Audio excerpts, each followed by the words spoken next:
आपल्या संस्कृतीत दानाला एक वेगळं महत्त्व आहे। त्यात जर ते देहदान असेल तर एक वेगळाच आदर्श निर्माण होतो। छत्रपती संभाजीनगरमधल्या एका दाम्पत्यानं घेतलेला देहदानाचा निर्णय या देहदान चळवळीला मोठं बळ देणार आहे। पाहूया याविषयी।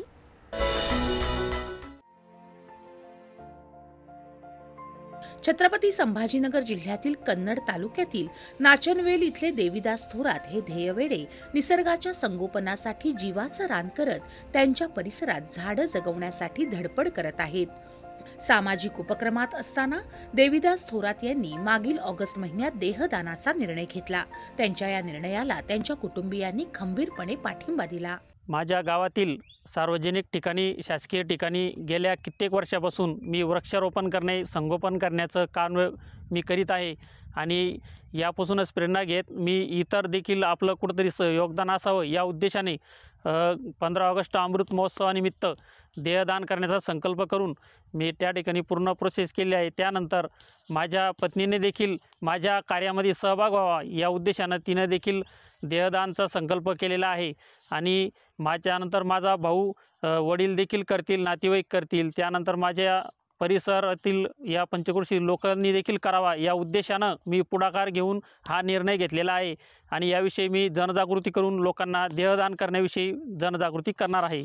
आणि एक देवीदास थोरात म्हणून हा निसर्गमित्र आणि सामाजिक कार्य करतो आणि सुनबाईसुद्धा त्या सामाजिक कार्यकर्ते दीपाली देवीदास थोरात त्यांनी त्यांचा देहदानाचा ध्यास घेतलेला होता की बा आपल्याला देहदान करायचं, जगाकरता काहीतरी करायला पाहिजे बा, म्हणून त्यांनी ते देहदानाचा उपक्रम स्वीकारला आणि तो आम्हालासुद्धा चांगला वाटला आणि त्याचं समजा सगळ्याकरताचा जगाकरता फायदा होतो बा, सगळ्यांनी करायला पाहिजे असं माझं मत आहे।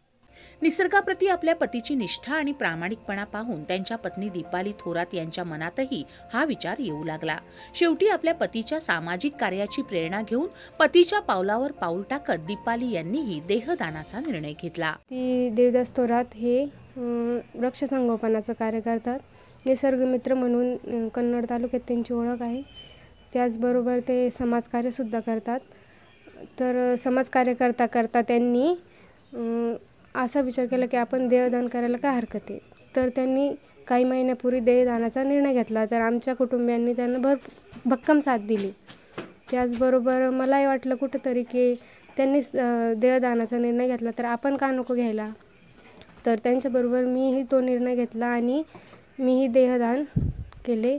एकेकाळी निसर्ग संवर्धनासाठी देवीदास एकटे काम करत असताना आता पत्नीकडूनही भक्कम साथ त्यांना मिळाली आहे। या युवा दाम्पत्याची निसर्गाप्रती असलेली निष्ठा पाहून नाचनवेल इथले ग्रामस्थही देवीदास आणि दीपालीच्या पाठीमागे उभं राहून त्यांना सातत्यानं प्रोत्साहित करत आहेत। त्यांनी आतापर्यंत गावामध्ये 700 ते 800 वृक्ष लागवड करून त्याचं संगोपन सुद्धा या ठिकाणी केलेलं आहे आणि निश्चितच त्यांनी या ठिकाणी तर स्वातंत्र्याच्या 75व्या अमृत महोत्सवानिमित्त देहदान केलं। त्यांच्या पत्नीनं सुद्धा या ठिकाणी देहदानाचा संकल्प केलेला आहे आणि त्यांच्या या कार्यामुळं आम्ही गावकरी अत्यंत आनंदी आहे।